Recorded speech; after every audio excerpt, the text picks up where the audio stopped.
Hey guys, so today we are going to still be working with our informational writing. Yesterday we sort of got started by looking at the different types of informational writing, what informational writing does, and some examples of informational writing. Remember that informational writing is writing to inform. It wants you to understand something as a reader, to learn more about a topic, to know the ins and outs of a topic.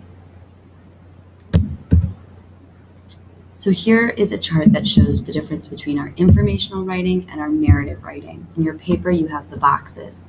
So for informational writing, it informs the readers about a topic. You're writing to inform, whereas narrative, you're telling a story, you're writing to entertain.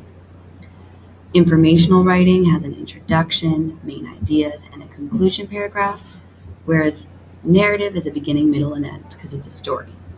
Informational is nonfiction. Narrative can be either nonfiction or fiction, depending. And informational writing includes text features, whereas narrative is dialogue. Here are some things that informational writers do, and there are 3 questions that you should answer based on this chart. Informational writers pick topics they are interested in, topics they love or know a lot about. There are some examples of some topics there: dogs, myths, bullying, babysitting, food, basketball, all types of different topics. Information writers organize their writing with a table of contents. A table of contents could have questions, subtopics, chapters, references, and informational writers write to teach. Some of the text features that informational writers use down here help readers understand what they're talking about. Facts, images, maps, timelines, headings, charts, bolded words. Those are all text features that we talked about yesterday that informational writers use. To make sure that you have the whole top half under pre-writing of your worksheet filled in. It's because now we're moving on to some more pre-writing or some brainstorming strategies. So our teaching point today are circle maps. Yesterday you started drawing a web, or 2 days ago you started with a web that had your topic in the center and some subtopics around. So you're going to do that today, but you're going to do it with a circle map. How are circle maps helpful in pre-writing? They help us map out our thoughts and organize around one central topic. So the example here is bats. Bats is our topic, so it goes in the center.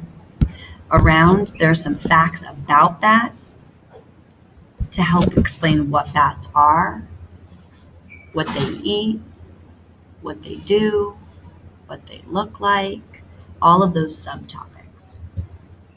Here's an example of something that you could write about for informational. Being a good friend, that's your topic, so it goes in the center of the circle map.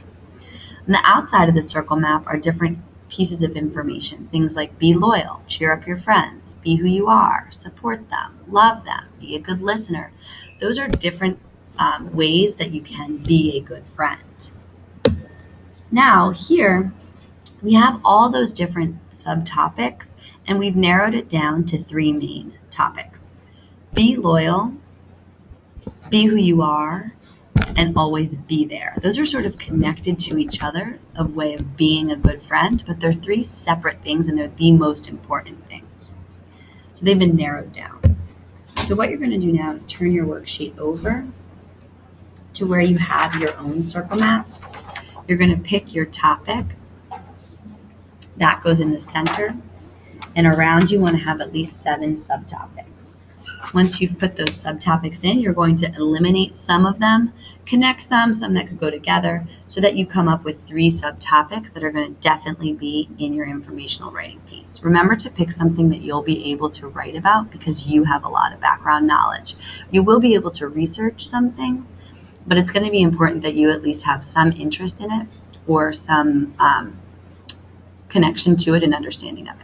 If you finish early, you can create a second circle map to either help flesh out more ideas or think of a separate idea that you might want to write about. Go ahead and get started.